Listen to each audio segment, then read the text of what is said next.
Dzień dobry, witamy. Dzień dobry. Serdecznie dziękujemy za zapowiedź.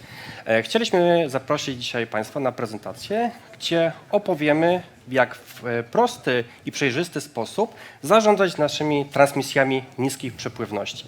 Moi koledzy wspomnieli już dzisiaj, że transmisje rzędu 400 giga czy 800 giga to jest przyszłość. Technologia pędzi do przodu i takie transmisje na naszych łączach niedługo będą się pojawiać. Natomiast dla tych, którzy ciągle w swoich systemach mają usługi rzędu 1 giga, 10 giga, czy usługi typu Fiber Channel jak 8 czy 16 giga, a tylko czasami zdarzają nam się przepływności rzędu 40-100 giga, też mamy rozwiązanie.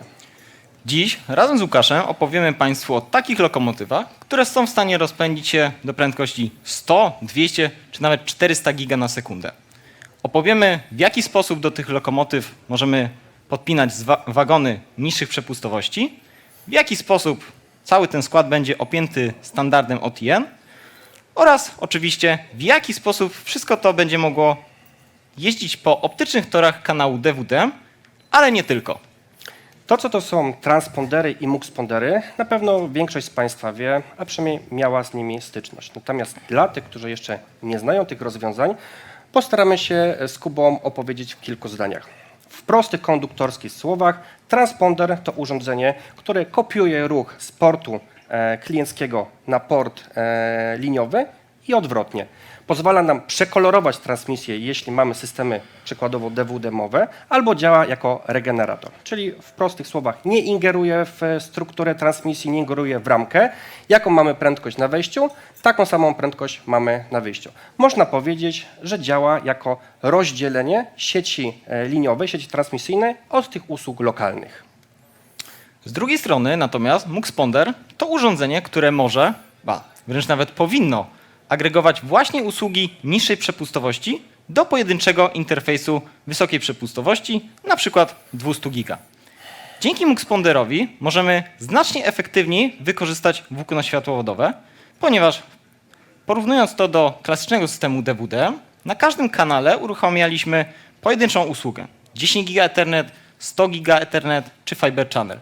Natomiast w przypadku muxpondera łączymy muxponder z multiplexerem i mamy uruchomiony link 200-gigowy między lokalizacjami skrajnymi, a do muxpondera podpinamy właśnie usługi niższej przepustowości i w ten sposób cały nasz skład może jeździć pomiędzy lokalizacjami skrajnymi. Okej, Jakuba, nie tak do przodu. Jak taki muxponder zasadniczo jest zbudowany? Tutaj możemy nawiązać do analogii związanej z pociągami. Czyli każdy muxponder jest wyposażony w jeden port uplinkowy, czasem nawet dwa, który działa w wysokich przepływnościach. To jest ta właśnie nasza lokomotywa, która pozwala jeździć całemu systemowi. Muxponder działa w oparciu o standard OTN bazujący na ITU G709, natomiast nie jest to w tym momencie istotne. Najistotniejsze jest to, że dzięki temu mamy możliwość korzystać z każdej infrastruktury OTN-owej, która działa zgodnie z tym standardem. Pozwala nam to na przyłączenie nowego urządzenia do już istniejącego systemu i w ramach tego systemu poruszać się z nowymi usługami. Warstwa OTN jest zaprojektowana z myślą o elastycznym podejściu do różnego typu serwisów i różnej prędkości. Dzięki temu w ramach jednego standardu OTN-owego mamy możliwość używać usług liniowych 10 giga, czyli OTU2, 40 giga, czyli OTU3, 100 gigowych OTU4 i wielokrotności 100 giga typu 200-400 giga. Czyli naszą lokomotywę z wagonami możemy podpiąć do większej lokomotywy, żeby przewozić cały transport. No właśnie wagony. Lokomotywa ciągnie jakieś wagony. Podobnie jest w przypadku muxpondera.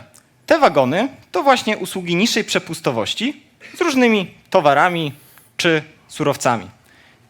Te towary to na przykład usługi ethernetowe 10, 25, 40 czy 100 gigabit Ethernet, usługi fiber channelowe 8, 16, 32, transmisje SDH czy nawet transmisje wideo. W ten sposób możemy agregować właśnie usługi niższej przepustowości do pojedynczego interfejsu wysokiej przepustowości za pomocą właśnie wcześniej wspomnianego standardu OTN. Można powiedzieć, że opakowywujemy nasze usługi 10 giga Ethernet, w kontenery i wysyłamy je portem uplinkowym, czyli portem liniowym. Po stronie klienckiej możemy również, jak Łukasz wspomniał, uruchomić usługi OTN-owe, OTU 2, 3 i 4 i w ten sposób podpiąć do naszej potężnej 400-gigowej lokomotywy inną lokomotywę, która będzie działała na przykład na transmisji 10 giga i będzie ona ciągnęła za sobą transmisję jeszcze niższej przepustowości, jak na przykład 1 giga. W obecnych czasach z powodu popularności interfejsu 100-gigowego i skali, na jakiej się go wykorzystuje, można by go porównać do wagonu z węglem. Dobrze, omówiliśmy naszą lokomotywę, czyli MUX-Ponder ze standardem OTN-owym. Omówiliśmy wagony, czyli różne serwisy, które możemy przyłączyć do takiego MUX-Pondera. Możemy w takim razie ruszać w trasę. To, po jakich torach optycznych ruszy nasz skład, też w dużej mierze zależy od nas, ponieważ z jednej strony możemy wydzierżawić całą magistralę w postaci kanała DWDM-owego i w ramach tego kanału poruszać się składem rzędu 200 giga czy 400 giga po infrastrukturze dostawcy. Natomiast z drugiej strony, jeżeli nasza lokomotywa jest mniejsza, rzędu 10 giga czy 40, nie potrzebujemy dzierżawić całego toru optycznego, to możemy wydzierżawić tylko usługę OTU 2 dla 10 giga czy OTU 3 dla 40 giga i w ramach tej usługi poruszać się naszymi mniejszymi wagonikami. Natomiast jak do tego miałby się transponder?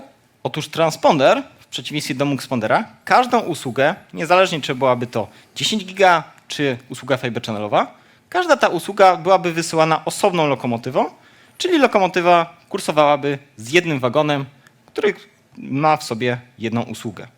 No dobrze, powiedzieliśmy jak działają MUX-Pondery i o różnicach między MUX-Ponderem a transponderem. To teraz przedstawimy kilka korzyści z zastosowania tego urządzenia w sieci.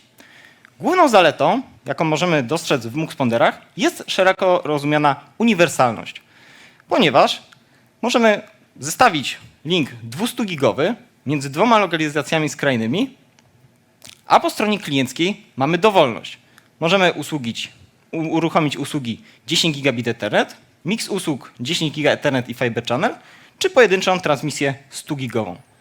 Jedynym naszym ograniczeniem jest fakt, że suma właśnie usług klienckich po stronie klienta nie może przekroczyć przepustowości portu liniowego. Łukasz wspomniał, że MUX-Ponder możemy uruchomić w infrastrukturze DWDM-owej. I jest to oczywiście prawda. Stosujemy do tego celu optykę koherentną na porcie liniowym. W ten sposób możemy uruchomić naprawdę bardzo długi link na dystansie rzędu setek czy nawet tysięcy kilometrów.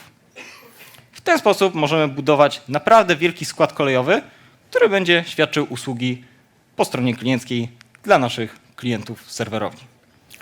Często takie rozwiązania transmisyjne są zbudowane w oparciu o obudowy typu chassis. W tym przypadku zajmujemy 3, 4, czasami nawet 6 U i w ramach tego chassis rozbudowujemy się o kolejne karty w slotach czy blade'y. Natomiast jak do tego podeszliśmy w Salomanus? Otóż nasze MUX-Pondery, które są w naszym portfolio, zawsze mają wielkość 1U. W ten sposób jeszcze bardziej chcieliśmy to rozwiązanie uczynić elastycznym, ponieważ nawet jeśli potrzebujemy zbudować infrastrukturę DWDM-ową, nie tylko korzystać, jak mówiliśmy wcześniej, z usług dostawcy, to w ramach tego obudowy 1U chassis jesteśmy w stanie zabudować filtr DWDM-owy, jak również wzmacniacze wewnątrz urządzenia. I w ten sposób jeszcze bardziej uczynić to rozwiązanie kompaktowym w postaci 1U Pizza Box. No właśnie, 1U Pizza Box, czyli w jednym U mamy całą technologię, na przykład usługi 400-gigowe na porcie liniowym plus usługi klienckie po stronie portów klienckich. W 1U mamy całą technologię razem z zasilaczami, zarządzaniem web GUI, alarmami i komunikacją poprzez protokół SNMP. Dodatkowo uniwersalność MUX-Pondera nie kończy się tylko i wyłącznie po stronie klienckiej, ale po stronie liniowej również mamy dowolność, ponieważ MUX-Pondery w naszym portfolio wyposażone są w standardowe porty QSFP28 lub CFP2. W ten sposób mamy możliwość, można powiedzieć, podmiany lokomotywy. możemy zastosować optykę koherentną, jak wcześniej wspomnieliśmy, do transmisji długodystansowej w technologii DWDM, ale jeżeli mamy połączenia krótkie, lokalne, możemy zastosować standardową optykę szarą ER4 na długości fali 1310 nanometrów. Również, tak jak wspomniał Łukasz, możemy łączyć lokomotywy ze sobą, czyli holować niższą lokomotywę niższej przepustowości przez lokomotywę wyższej przepustowości. Na porcie liniowym możemy również właśnie zainstalować moduły multimodowe w celu ułatwienia montażu słabszej lokomotywy. Warto również nadmienić, że urządzenia transmisyjne w warstwie pierwszej, jakim właśnie są muxpondery, nie mają żadnych elementów czy funkcjonalności, które wymagają odblokowania w przyszłości. Może nie licząc licencji szyfrowania, ale o tym za chwileczkę opowiemy. Ważne jest, że już w dniu zakupu takiego rozwiązania mamy dostępne wszystkie funkcjonalności takiej półeczki. Czy to ilość portów po stronie klienckiej, czy rozmiar matrycy, jaką możemy wykorzystać, czy również typy modów czy serwisów, jakie możemy użyć. W momencie, kiedy potrzebujemy się rozbudować, kiedy planujemy w dniu pierwszym na przykład N razy 10 giga, czy usługi fiber channel'owe, czy miks nawet takich usług, mamy taką możliwość. W momencie, kiedy potrzebujemy rozbudować to urządzenie, nie potrzebujemy wykorzystywać inżynierów celem przygotowania nowego zestawionego włókna optycznego czy uruchamiania nowego kanału DWDM-owego, a jedynie wymagamy portu modułu multimodowego, który umieszczamy w porcie klienckim, konfigurujemy usługę z pozycji Web GUI urządzenia i włączamy usługę. Bez konieczności angażowania dużych ekip inżynierów czy jakichś urządzeń pomiarowych. Wspomnieliśmy o szyfrowaniu. Niektóre z muxponderów w naszym portfolio mogą oczywiście świadczyć taką usługę. Jesteśmy w stanie już na początku, bez konieczności doposażania urządzenia w żadne elementy hardware'owe, świadczyć właśnie szyfrowanie w warstwie pierwszej, ponieważ sam moduł, sam chipset szyfrujący jest zabudowany bezpośrednio na płycie głównej urządzenia. Jedyne, co musimy wykonać, to zakup licencji szyfrowania, wgranie licencji do półki oraz konfiguracja usług, które chcemy mieć zaszyfrowane. Szyfrowanie jest najprostszą możliwą opcją do zwiększenia bezpieczeństwa naszej transmisji. Licencja szyfrowania jest właśnie tą jedyną dodatkową opcją, o której wspomniał Łukasz, w którą możemy doposażyć nasze urządzenie. Co ważne, konfigurację szyfrowania możemy ustawić w ten sposób, że albo szyfrujemy cały port liniowy i co za tym idzie wszystkie usługi, które są do tego portu przyłączone, albo szyfrujemy poszczególne porty klienckie, a pozostałe zostawiamy jako niezaszyfrowane transmisje. No dobrze, powiedzieliśmy o funkcjonalnościach i o możliwościach muxpondera. To może teraz, Łukasz, przedstawimy kilka ciekawych wdrożeń. Tak. Czyli w takim razie w pierwszej kolejności kolej transsyberyjska. Żartuję, tutaj na ten kontrakt jeszcze czekamy. Marcin powiedział, że musimy tutaj operatorów kolejowych też obsługiwać, więc dalej czekamy na takie transmisje. Natomiast mieliśmy wdrożenie, gdzie musieliśmy połączyć 2 data center na odległość 2450 km. Co istotne było dla inwestora, trzeba było przerzucić na takim dystansie kilka serwisów. Inwestorowi zależało przede wszystkim na niskich opóźnieniach, więc cały ten ruch musiał być obsłużony tylko i wyłącznie po drodze optycznej na warstwie pierwszej. No i bezpieczeństwo z racji tego, że przechodziliśmy przez infrastrukturę kilku dostawców, jak również w kilku krajach, więc szyfrowanie warstwy pierwszej. No, ilość usług, włókien, które trzeba pod to wynająć, ilość wzmacniaczy, które muszą być na takim torze optycznym, no brzmi to trochę jak logistyczny ból głowy. Zgadza się. I tu na białej lokomotywie wjeżdża usługa dzierżawy kanału DWDM. Już tłumaczę, o co chodzi. Jako że uruchamiamy połączenie na bardzo dużą odległość, korzystamy z infrastruktury kilku dostawców, w tym przypadku nawet w kilku krajach, nas, jako osoby świadczące usługi, nie interesuje cała infrastruktura DWDM-owa między data center, a jedynie usługi wyprowadzone do przełącznika w lokalizacjach skrajnych. W takim razie dzierżawimy od operatora, od właściciela infrastruktury, jeden pojedynczy kanał DWDM-owy. W lokalizacjach skrajnych montujemy urządzenia muxpondera wyposażone w optykę koherentną, która dzięki swojej charakterystyce jest w stanie połączyć urządzenia i zestawić transmisję na tak ogromną odległość. Konfigurujemy usługi po stronie klienckiej i mamy zestawiony link 100 gigowy na odległości 2000, ponad 2000 km.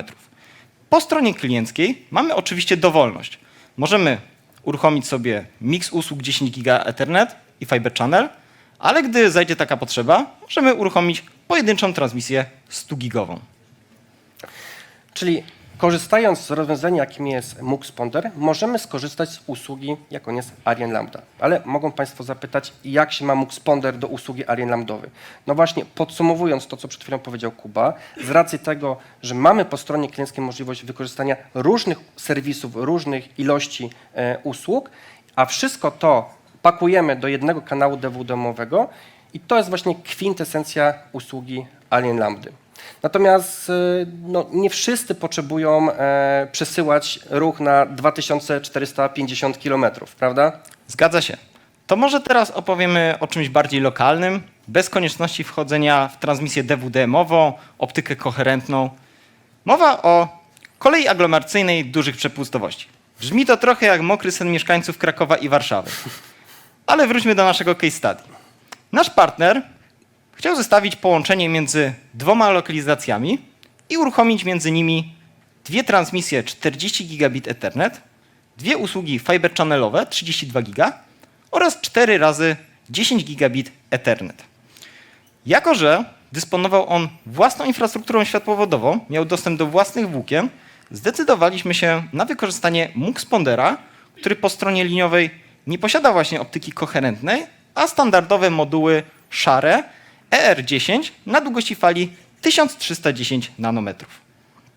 No i tutaj mogą Państwo zapytać, no skoro inwestor miał własną infrastrukturę, było to zaledwie 40 km, no to jaki jest problem, żeby 40 giga czy N razy 10 giga odpalić po prostu jako usługę embedded, tak? Wykorzystać na przykład system DWDM-owy, zrobić to IP over DWDM, bezpośrednio montowując te moduły w switchach brzegowych.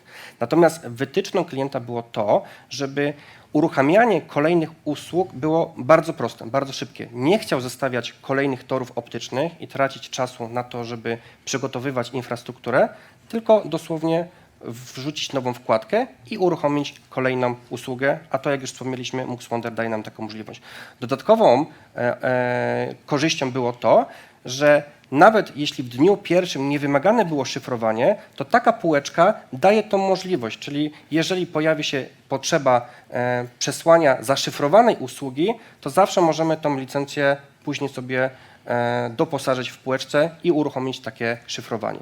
W dniu pierwszym nie były uruchomione wszystkie usługi, czyli część matrycy, część kanału liniowego była wolna. Czyli w tym momencie, żeby uruchomić tą usługę, to tak jak wspomnieliśmy, wystarczyło zwykłą wkładkę SR-ową, multimodową umieścić w urządzeniu, w porcie klienckim, skonfigurować funkcję w urządzeniu i podnieść port. Zasadniczo tylko tyle.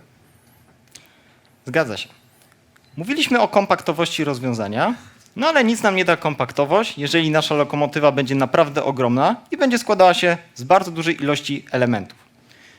Zazwyczaj systemy DWDM-owe składają się z multiplexera, wzmacniaczy, MUX-ponderów czy transponderów, gdzie każde urządzenie stanowi osobne U w szafie rack. Natomiast zastanówmy się, czy możemy to rozwiązanie upakować jeszcze bardziej je ściaśnić, żeby było kompaktowe. Jeden z naszych partnerów wymagał, aby całe rozwiązanie mieściło się gabarytowo w 1 U, ponieważ koszty dzierżawy miejsca w szafie rack były bardzo ogromne. Dodatkowo ilość połączeń kablowych, fizycznych połączeń kablowych musiała zostać zredukowana do minimum, ponieważ dysponował on tylko i wyłącznie zdalnymi służbami technicznymi, przez co jakakolwiek modyfikacja na systemie w postaci przepięcia patchcordu, zmiany modułu w porcie klienckim czy w porcie liniowym wymagała zaangażowania naprawdę dużej ilości osób oraz papierologii. Dokładnie tak. To rozwiązanie, które widać w tym momencie na diagramie, pozwala nam na transmisję usług 400-gigowych w linii. Natomiast co jest właśnie istotne, to cały filtr DWDM-owy dla tych transmisji liniowych, jak również wzmacniacz jest zabudowany wewnątrz tego urządzenia. Czyli dzięki temu rozwiązaniu z pozycji jednego urządzenia, zasadniczo jednego adresu IP, na który się logujemy, mamy możliwość nie tylko konfigurowania naszych usług liniowych, z racji tego, że optyka koherentna 400-gigowa pozwala nam na sterowanie mocą wyjściową, co jest wręcz konieczne do systemów demowych, ale mamy możliwość uruchamiania serwisu po stronie klienckiej, odpalanie nowych usług, jak również zarządzanie całą infrastrukturą DWDM-ową.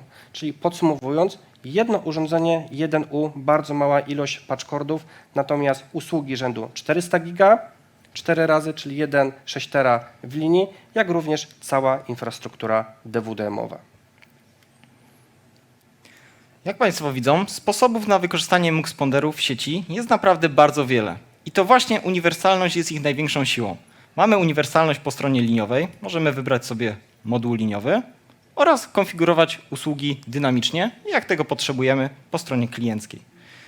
Dzięki temu każdy operator, każdy właściciel systemu zwielokrotnienia falowego znajdzie coś dla siebie w tych urządzeniach aktywnych. Lokomotywa Salomonusa nie zwalnia nawet na chwilę. Już w tym momencie rozpędzamy się do prędkości rzędu 800 giga, natomiast dalej pozwalamy przyłączyć do naszej lokomotywy wagony niskich przepływności rzędu 1-10 giga, czy niskie usługi fiber channelowe. Tych Państwa, którzy chcą z nami wsiąść do lokomotywy dużych prędkości, zapraszamy już do naszego składu kolejowego w showroomie, gdzie możemy porozmawiać na temat transmisji. Natomiast na ten moment bardzo dziękujemy i zapraszamy na naszą kolejną prezentację, która akurat w tym przypadku będzie na samym końcu, gdzie porozmawiamy o bezpieczeństwie na torach. Dziękujemy. Dziękujemy bardzo.